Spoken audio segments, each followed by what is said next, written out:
एक बूढ़ी विधवा थी। वह बहुत गरीब थी। उसके कोई बाल बच्चे नहीं थे। जो कुछ थोड़ा बहुत कमाती उसी से वह किसी तरह अपना काम चला लेती। समय कुछ समय की जरूरत के लिए हर दिन रसोई करने से पहले एक मुट्ठी चावल एक तुम्बी में रख देती। एक बार सावन पूर्णिमा का त्योहार मनाने के लिए उसके पास कुछ भी नहीं था। पड़ोस में लोगों को उत्सव मनाते देखकर उसका मन बहुत उदास हो गया। इसलिए ईश्वर का स्मरण करके तुम्बी में रखा हुआ चावल निकालने गई तो देखा कि उसमें चावल नहीं था। उसके बदले वहां एक सुंदर बच्चा लेटा हुआ था। बच्चा देखकर वह खुश हो गई। उस बच्चे को अपने बेटे की तरह पालने लगी और उसका नाम रखा बितनू। बितनू बड़ा हुआ। बहुत सुंदर चेहरा था उसका, ऐसे जैसे कोई राजकुमार हो। गरीब परिवार का था, इसलिए बहुत मुश्किल से दोनों का दिन बीत रहा था। राजा का महंत राजा के हाथी को प्रतिदिन बितनू के घर की तरफ घुमाने ले जाता था। उस रास्ते से आते जाते वह हाथी बितनू के घर की छत से कुछ पुआल निकाल लेता। राजा के हाथी से भला कोई क्या कहता। कहावत भी तो है कि बड़ों से कोई जवान नहीं लड़ा सकता। इसलिए बितनू की माँ हाथी को नहीं भगाती। मन का दुख मन में ही दबाकर रखती। एक दिन बितनू माँ के मन के दुख को समझ गया। दूसरे दिन जैसे ही हाथी ने पुआल खींचा, बितनू घर से बाहर निकल आया और बोला, राजा का हाथी तू सही, पर आज तुझे बख्शता हूँ। माँ के दुख को देखकर बस चुपचाप मैं सहता हूँ, पर अगली बार जो पुआल चुराया बस याद रखना बात, पूंछ पकड़कर फेंक दूंगा पार समंदर तेरह घाट। उसके दूसरे दिन से हाथी ने सचमुच पुआल नहीं खींची। उसके बाद उसने कुछ खाया भी नहीं। इस तरह से वह खाना पीना छोड़कर बीमार पड़ गया। राजा ने महंत से इसका कारण पूछा। महंत ने बितनू के गाली देने की बात कही। राजा यह सुनकर खूब गुस्सा हो गया। बितनू को उन्होंने बुलावा भेजा और उसे हाथी के साथ लड़ने के लिए कहा। बितनू डरता क्यों? ईश्वर का स्मरण करके हाथी की पूंछ पकड़कर उसे पछाड़ दिया। हाथी की जान चली गई। लोगों ने बितनू की जय जयकार की। उसे कंधे पर बिठाकर नाचने लगे। बितनू का बल और साहस देखकर राजा चकित रह गए।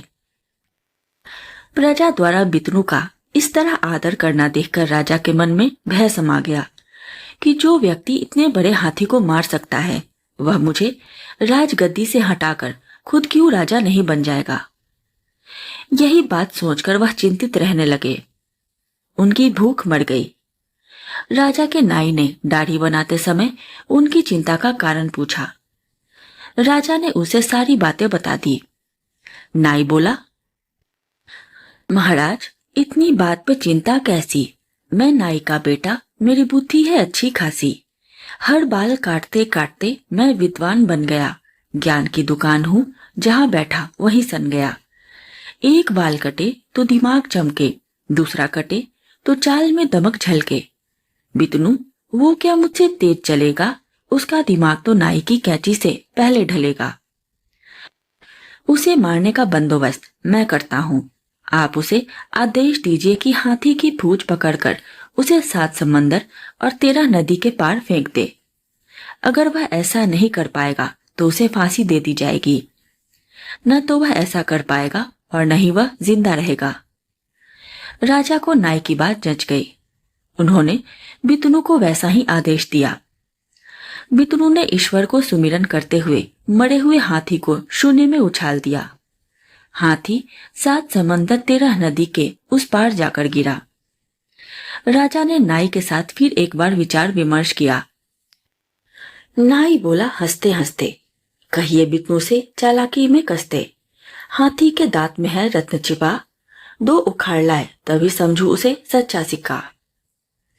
वह रत्न जड़ित हाथ लेकर आ नहीं पाएगा और न ही वह राजा बन पाएगा। इस बार भी राजा ने बितनू को नाई के कहे अनुसार आदेश दिया। बितनू अपने आराध्य देव का स्मरण कर रवाना हुआ। कुछ दूर जाने पर एक जंगल आया।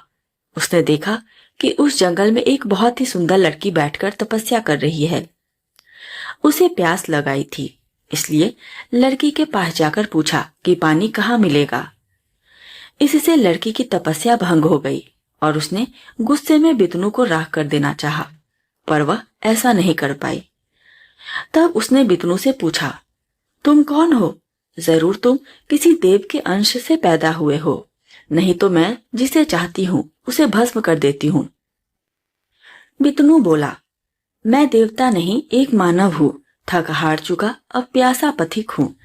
राजा के हाथी का दांत है लाना, 7 समंदर पार है जाना। यहाँ चला आया जल की खोज में, घबराया मन डूबा सोच में। तू कौन है जो तप में लीन खरी, मन की किस आशा में बंधी परी। लड़की बोली, मेरा नाम बागवती है, मेरी माँ एक बाघिन है। देवताओं ने कहा है कि तुम भी बितनू मेरा पति होगा, मैं उसे ही पाने के लिए तपस्या कर रही हूँ। उसकी बात सुनकर बितनू ने अपना परिचय दिया।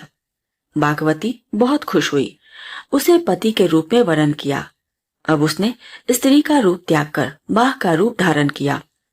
बितनू को पीठ पर बिठाकर हवा की गति से दौड़ने लगी। दोनों 7 समंदर के पार पहुंच गए। वहां से वह आगे नहीं जा सकी। बितनू ने देखा कि समुद्र के किनारे एक औरत तपस्या कर रही है। बितनू ने उससे 7 समंदर पार करने का उपाय पूछा तो उसकी तपस्या भंग हो गई। उसने भी गुस्से में आकर उसे भस्म कर देना चाहा, पर ऐसा नहीं कर पाई। आखिर में उसने भी तुम भी बितनू के लिए तपस्या करने की बात कही और बितनू का परिचय पाकर उसे पति के रूप में वरण किया। उसने बताया कि उसका नाम कबूतरवती है और एक कबूतरी उसकी माँ है। कबूतर का रूप धारण करके बितनू को पीठ पर बिठाकर 7 समंदर 13 नदी पार करवा दिया, पर वहां उन्हें हाथी नहीं दिखा। तभी देखा कि एक और औरत वहां बैठकर तपस्या कर रही है। बितनू ने उससे हाथी के बारे में पूछा तो उसने भी उसे भस्म कर देना चाहा, पर कर नहीं पाई। तब वह अपना परिचय देते हुए बोली, मेरा नाम चूहावती है, बितनू को पति के रूप में पाने के लिए तपस्या कर रही हूँ। बितनू का परिचय पाकर उसने उसे पति के रूप में वरण किया और चूहे का रूप धरकर हाथी को ढूंढ लिया। उसके बाद बितनू अपनी तीनों पत्नियों को लेकर अपने देश पहुंचा। राजा को हाथी दांत लौटा दिया। राजा चकित रह गए। नाई की बुद्धि काम नहीं आई। वह बितनू के घर गया। वहां देखा कि बितनू अपनी तीनों पत्नियों के साथ खूब मजे में है। यह देखकर नाई को बितनू से बहुत ईर्ष्या हुई। नाई ने राजा से चाल चली, बातों में अपनी जादू भरी।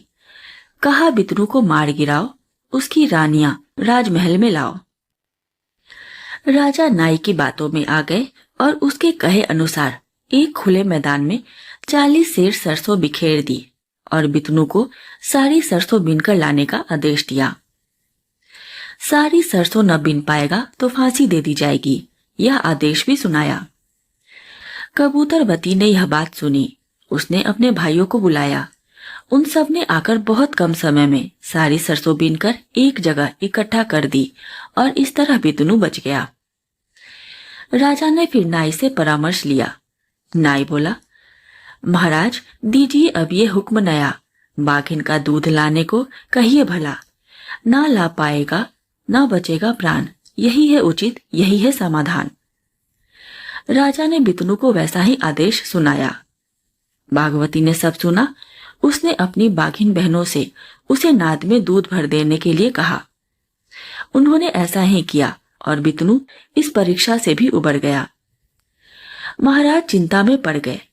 नाई से फिर परामर्श किया। नाई बोला, इस बार एक गड्ढा खोदकर बितनू से कहिए कि वह उसके अंदर घुसकर आपके पूर्वजों से मिलाए। गड्ढे में से न तो वह निकल पाएगा और न ही आपसे लड़ पाएगा। राजा ने बितनू को वही आदेश दिया। चूहावती ने यह बात सुनी तो अपने पति को सांत्वना देते हुए बोली, आप चिंता मत कीजिए, मैं उस गड्ढे तक एक सुरंग खोदने के लिए अपने चूहे भाइयों से कह दूंगी। उस गड्ढे के अंदर जाते ही सुरंग के रास्ते घर वापस पहुंच जाना। मैंने सुना था कि राजा ने अपने पिता को कब्र देते समय उनके साथ एक तलवार भी रख दी थी। मैं वह तलवार निकाल लाई हूँ और उसी के जरिए हमें राजा और उस दुष्ट नाई को मौत के घाट उतारना होगा। दूसरे दिन बितनू के राज दरबार में पहुंचते ही उसे रस्सी में बांधकर कुएं में डाल दिया गया। बितनू तुरंत सुरंग के रास्ते अपने घर पहुंच गया। 2 दिन के बाद वह राजा के पास पहुंचकर बोला, महाराज, पाताल लोक से लौटा हूं मैं, आपके पितरों का संदेश लाया हूं मैं। वे सब कुशल हैं पर हैं व्याकुल। कहते हैं बेटा हमारा क्यों रहा अनाकुल। उनकी मूछ दाढ़ी हो गई है लंबी, नाई के बिना हाल है उनकी अजब गजब सी। बोले अब के भेज देना एक नाई, चेहरे की दशा देख आंख भर आई। और ये तलवार है पाताल की सौगात, आपके पिता ने दी सच्चाई की बात। इतना कहकर बितनू ने वह तलवार राजा को दी। राजा ने अपने पिता की तलवार देखकर बितनू की बात पर विश्वास कर लिया। अपने पूर्वजों से मिलने के लिए उसका मन छटपटाने लगा। उन्होंने तुरंत आदेश दिया कि नाई और उन्हें कुएं के अंदर छोड़ा जाए। नाई ने बहुत मना किया, परंतु उसकी बातें राजा ने अनसुनी कर दी। आखिर में दोनों कुएं में मर गए। बितनू उस राज्य का राजा बना और अपनी 3 रानियों के साथ सुख से रहने लगा। बितनू ना था कोई साधारण वीर, उसके भीतर था धैर्य की तीर। चाले बिछी थी चारों ओर, फिर भी बढ़ा वो बिना कोई शोर। राजा ने भेजा समंदर पार, कहा लाओ दांत रत्नों वाला सार। नदियां लांघी संकट सहे, पर सच्चाई की राह से ना बहके। नाई ने सोचे कई हथकंडे, कभी बागिन कभी पूर्वजों के फंदे, पर बितनू ने हर बार उत्तर दिया, बुद्धि प्रेम और सत्य से जिया। पाताल गया वो, ना डरा न थमा, तलवार से लौटा दिखाया करिश्मा। कहा आपके पिताजी बुलाते हैं आपको, नाई को भी संग ले जाने कह गए सबको। राजा हुआ लज्जित, नाई हुआ मौन, बितनू बना विजयी, गूंजा उसका गौन। न छल जीता न बल की बात रही, बस सत्य साहस और बुद्धि साथ रही। कहानी की सीख, जहां न्याय हो सच्चाई हो संग, वही गूंजता है असली जयगान का रंग। तो मिलते हैं कल एक और मजेदार कहानी के साथ। तब तक के लिए धन्यवाद।